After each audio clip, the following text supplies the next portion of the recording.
তো মোমো এখন ঘরের মধ্যে ঘুমোচ্ছে, ঠিক আছে। এরপর আমি মোমোকে ডাকবো।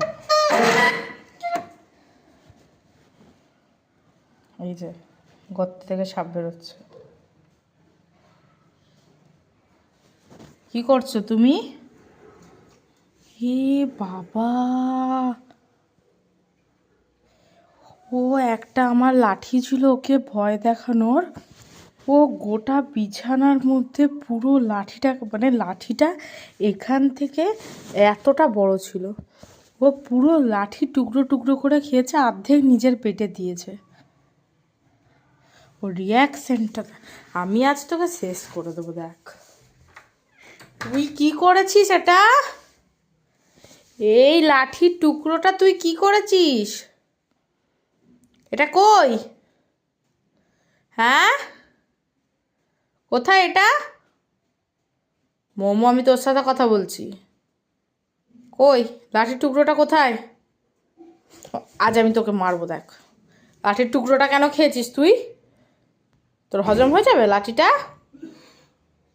দাঁড়া, তুই দাঁড়া। তুই কেন খেয়েছিস? পালাচ্ছে। কেন খেয়েছিস? কেন খেয়েছিস তুই? এটা কি করেছিস তুই? গোটা বিছানা তুই কি করেছিস? এই গোটা বিছানা তুই কি করেছিস?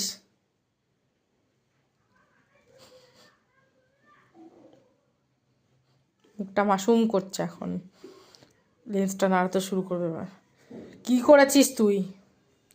কেন করেছিস? মাফি, ওটা কেন করেছিস? ওটা কেন করেছিস তুই? গোটা গোটা গোটা বিছানা তুই কেন করেছিস? এবার ও বলবে আমাকে মারিস না।